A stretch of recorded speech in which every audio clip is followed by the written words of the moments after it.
So I found this video on the internet called Racism at its Finest in Georgia.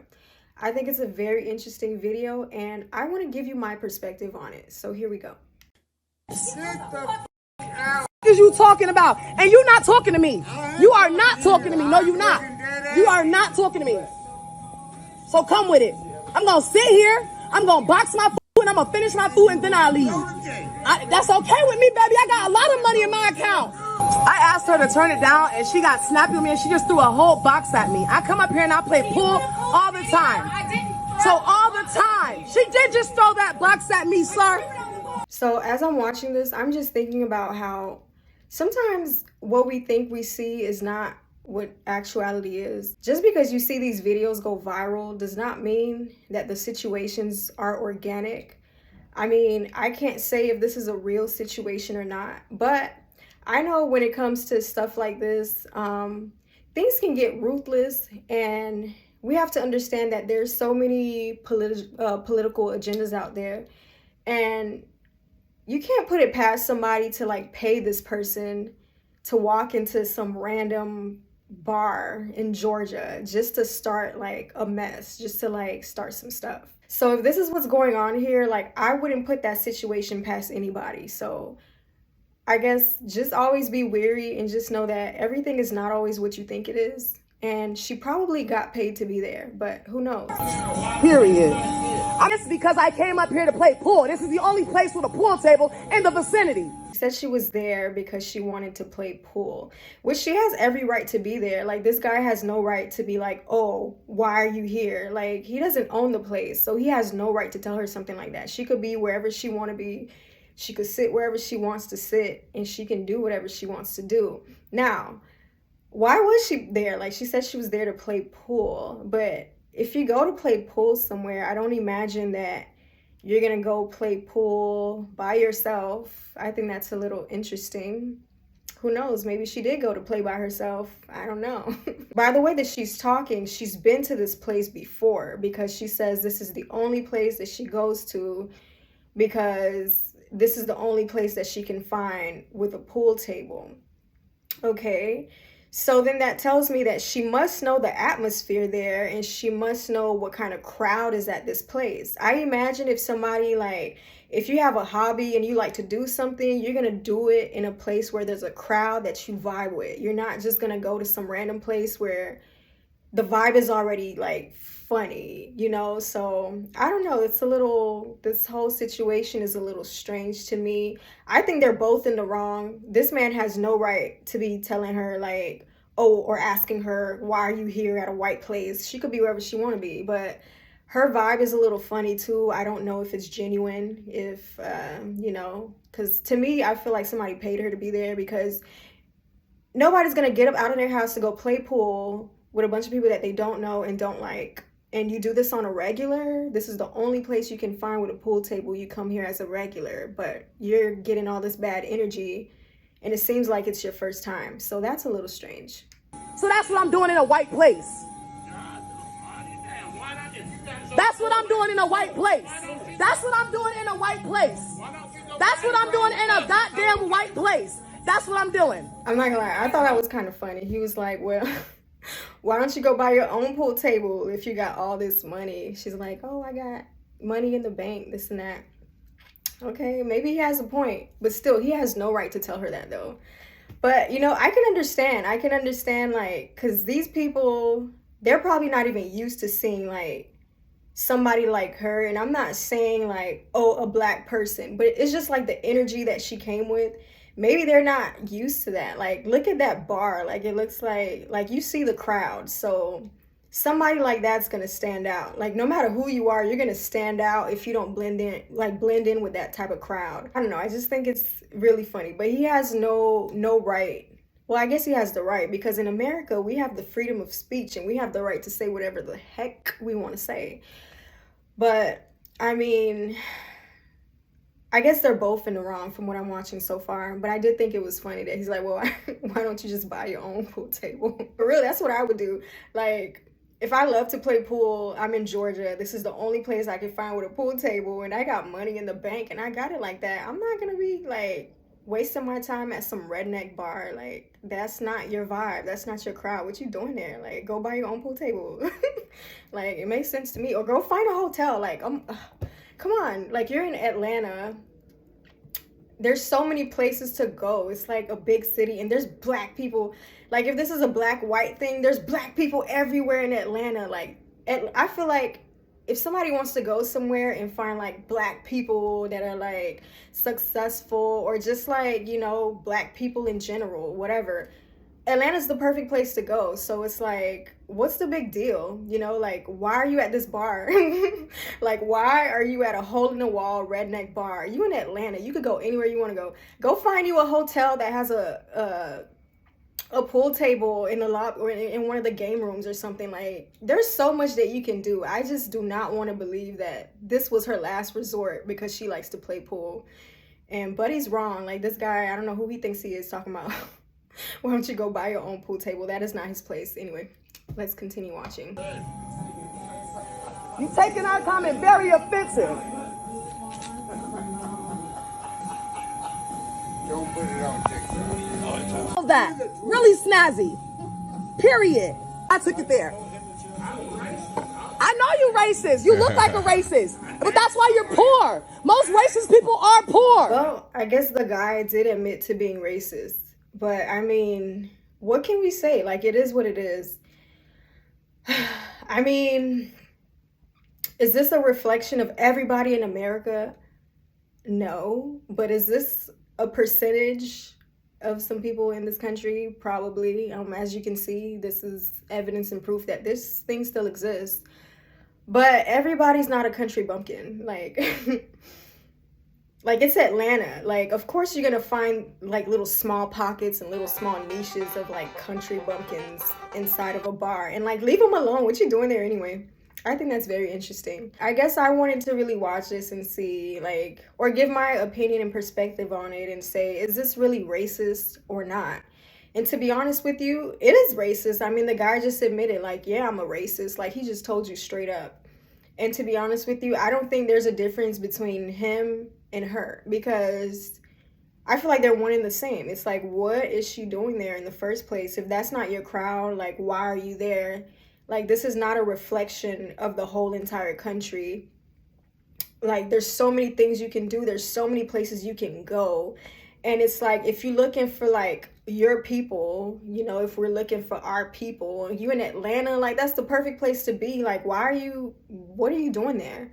You know, I think that's very interesting. So it's like, who paid you to be there and like make this video? But that might not be the case. That might just be me and the way that I think and the way that I see reality, because I know reality is that most of the things that we see out there is really not what it is, and it's really usually an illusion and somebody trying to push some agenda. Because why is she there? Like, she says she goes there all the time to play pool.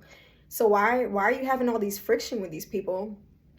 I think that's very interesting. I think that's very strange. My position in this is that both of these people are racist. The guy admitted, he's like, yeah, I'm a racist, and what? And she's like, oh, well, yeah, you're racist, and that's why you're poor. Most racist people like you are poor. And to be honest with you, that is the furthest thing from reality, because there's so many racist people walking around, and it could be somebody that you least expect. And I'm not even talking like black and white, but I'm just saying, like, if we want to call a certain group of white people racist, like, racist people come in all forms. You get what I'm saying? Like, just because somebody's not a country bumpkin and they're not sitting in some hole in the wall bar asking you, well, what you doing here in this white place, does not mean that they're not racist. It could be somebody well-dressed, well-spoken, somebody who says Black Lives Matter, and you thought they had good intentions, but deep down in their heart, they don't like you just because of your skin color. And they don't like the fact that we've progressed so much and that we've proven that we're just as human and just as smart as anybody else. And there are a lot of people like that who are just in disguise, especially, you know, people who we think are so-called Black allies. Like, these are the same people who are just as racist, if not even worse. It's just they know how to hide their intentions. I always like, I'm not saying that I'm like a big fan of Malcolm X. I'm not indifferent, but I don't pick like one civil rights leader over the other. I just pick and choose what I like about people. And I really like what Malcolm X said one time when he was like, you know, at least like, not to be like Republican versus Democrat, but he was like, at least Republicans, they'll show you who they are, you know, as opposed to white liberals, they'll smile in your face, you know, something like that, something of that sort. I'm paraphrasing, I don't know what he said word per word, but basically he was like, there's this one group of people where they're gonna tell you straight up, like, I don't like you and I'm gonna bite you. Something like that. Something like that, he said. And then he's like, there's this other group, they'll sit there and smile in your face, but you know, they're wolf in sheep's clothing.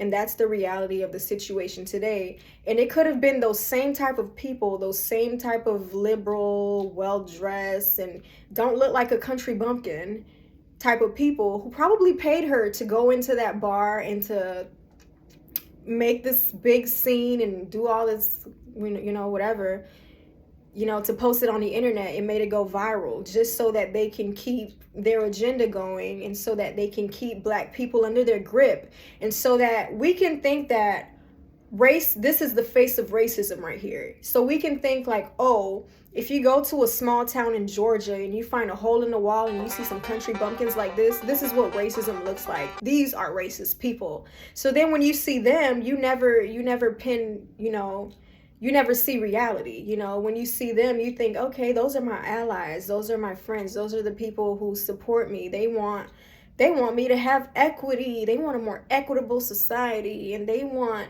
you know, us to progress, and they, you know, whatever, you know, and they support Black matters and all that stuff when it's really all just crap. And they're probably the people funding this situation right here, because everything is not what it seems. That's what I have to say about this. And to be honest with you, another thing that I realized about this is that sometimes we think, even these people, they might think, let's say it was a real situation and homegirl wasn't paid to go make a scene and like put it on TikTok. Let's say it was a real situation. Sometimes somebody might think something is like racist, or it's like, oh, this person's acting like this towards me because of my skin color. When really it's like a cultural difference that you have. Like, literally, like, it might just be the fact that you're different and it shows, and it's like somebody naturally, they're kind of like, you know, like trying to see like, okay, what's this person about? Like, I've never seen this type of person around here before. It's human nature. It's like, okay, who are you? I've never really seen you before. So human nature is going to be kind of like reluctant to like, just like, you know, be all open to you because they don't know you. They haven't seen you around like that. They're used to their country bumpkin, hole in the wall, little club, whatever that thing is, little restaurant, little bar, whatever. You know, they're not used to a certain type of crowd. So if they see something that looks different, naturally human nature is going to be like, okay, what's going on here? What do you want? Who sent you? That's natural. Even if she wasn't Black, let's say she was from like somewhere else. Let's say she was, I don't know, like, let's say she was Swedish or something, right? And she just had a whole different vibe and a whole different energy. Like, people still would have been standoffish toward her. People would have been watching and trying to see, like, okay, who is this person? What is she about? And based off of the energy that you give, they're going to give you the same energy right back. That's just human nature.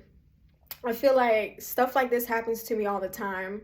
Like, for example, I feel like this happened to me, but with my own people. I mean, if we're all one tribe, right? Black people. So the other day, and it's so funny, these stories always revolve around me, like, going to a restaurant to eat. But I had like a similar situation. You know, I was somewhere in Los Angeles and it was really late and I wanted food. I'm like, where am I going to find food at this time? Everything's always closed or whatever.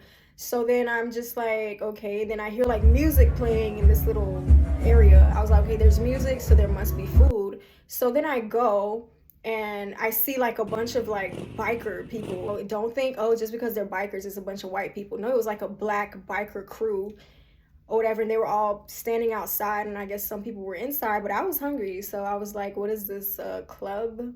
And I guess my energy was I was like, what is this place? And they were like, oh, there's a party going on. I was like, well, is there food? Oh, yeah. I was like, well, can I come in? The person was like, no. I was like, excuse me? He was like, yeah. And I was like, okay. And so he's like, oh, well, I'll charge you to get in. And I can tell that there was no cover fee to get in. I was like, oh, why are you charging me? Oh, that's just the way it is.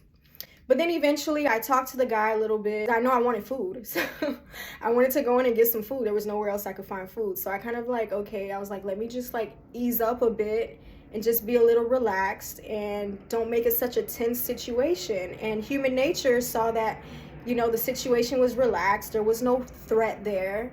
And the person was like, okay, yeah, just go in. And then just like that, I went in. I didn't fit the crowd. I had on a cardigan, high-waisted jeans, and some boots, and they weren't biker boots. Like, I stuck out like a sore thumb, and there was a clear cultural difference between me and them. But you know, that's just the way it is, and it's just human nature. People are gonna give you what energy that you give to them. And if people see that you don't have malice intention, like, nobody's gonna have anything against you. That's just the way it is. Like, my own people told me that I couldn't go in to a black owned establishment. You know, that's crazy, you know. But we can't call that racism. What do we call that? We can't call it racism. What do we call it? Culturalism? What do we call it? I don't know what we call it. But long story short, I guess, you know, hey, naturally, sometimes people will see somebody like me and be like, oh, she's uppity, or she thinks she's better than me, or she thinks she's this and that. That's just natural. People are always going to judge somebody based off of appearance, based off of what they think they know about you, or what they heard about you. That's just a part of human nature. And eventually, if somebody experiences your energy for themselves, and if you don't have like a energy that somebody sees as a threat, then nobody's going to have a problem with you. And that's anywhere you go with whoever you go, unless somebody's mentally ill. Now, if somebody's mentally ill and really racist and really crazy, then you just have to feel sorry for that person, and you have to understand that these people are still living in some past reality that doesn't even really exist. And well, it exists, but you know, on the surface, like, it's all good. Right? But you know, it's like, what I'm trying to say is this isn't a threat. Like, racism is not a threat to anybody, because to be honest with you, we checked that. We put that in check a long time ago. And the way that society's evolved, like, we have, just like how this lady was filming, if it was real, there's cameras everywhere and people film all the time. We have social media. It's like we have all these activist groups, and people know what to do when they experience real racism. So that's nothing close to our problems right now. It's like, if we have problems with that, it's not what we think it is. Like, the least we should be worrying about as far as racism is a group of little country people inside of a little bull crap hole in the wall bar in Atlanta. Like, that's the least of anybody's worries. What we should be worried about is like, or what we should question ourselves about is like, did this girl get paid? Like, did somebody pay you to do this? Because why are you there? Like, you're in Atlanta. Like, out of all the places you could go to, why did you choose to go there? Why the hell, like, you know? And she made it seem like she was a regular. She's like, I come here all the time to play pool because this is the only place that has a pool table. Why do you go there all the time if you always get bad energy then, you know? So it's like, with stuff like that, I think we should be very vigilant and very, just like, listen to the details and like see what's really going on, and like read between the lines a little bit, and like fill in the blanks a bit, and just, you know, kind of put things into proper perspective. So that's my take on this video. That is my reaction. But at the end of the day, we are all children of God. God created everybody. God created all shades, all colors, all ethnicities, all cultural backgrounds. God created people with different energies, and God created everybody different. So if somebody's ignorant enough to think that they are better than someone else because of some difference they have in skin color or the way that they do things, that's very ignorant. And it's like, I think that we should move past that. And even if we're not fully past it, we should at least know that you know, there's an agenda out there to keep us from understanding this, from just understanding that even though we're all so different, we're all one and the same, in the sense where we're all children of God, and nothing can take that away from anybody. And if we're in a space today where things really aren't how they used to be as far as racial matters go, we should really be thankful for that, and we should try to maximize that instead of focusing on, you know, scenarios like this to say that racism still exists. I think that we should focus on the fact that racism was always a construct, you know, built on some bull that doesn't really serve anybody. So I feel like if we would come from that space, we would all be better off, because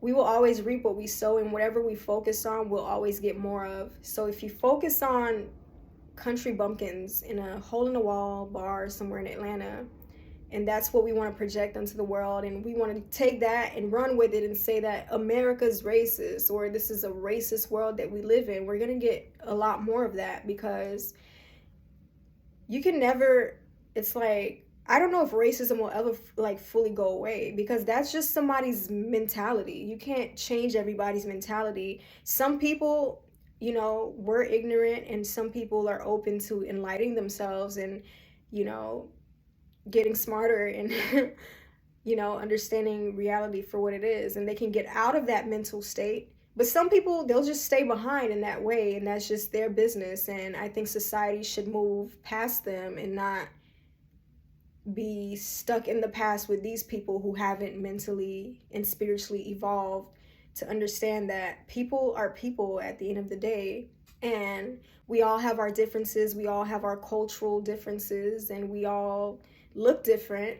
You know, we can all be better in our own ways. Every little group, every clan, every tribe, since we tend to be very tribal, like, we can all do better. But, you know, to say that someone is better than you because of something as silly as skin color or the way that somebody does things is very ignorant. So God is not ignorant. God would never think of his creations in that way. God would never think of us in that way. So I think if we had the mind of God, we would see each other much differently, and we would maximize God's reality as far as who people really are and what we really are as a people. We won't focus on little stupid people like that, you know, not saying, to be honest, that is little stupid people, because if you're racist in 2022, like, you're not that smart. You know, it's like something's wrong with you. Like, you're stuck in a place where nobody needs to be, and nobody needs to be there with these people, no matter what their skin tone is, no matter if they're black, white, or whatever they, you know, whatever they do culturally. Like, none of that stuff matters. I think we should just start focusing on the positive and focusing on where we want to go, as opposed to where things used to be and where some people still are till this day. So I guess that's all I have to say for today.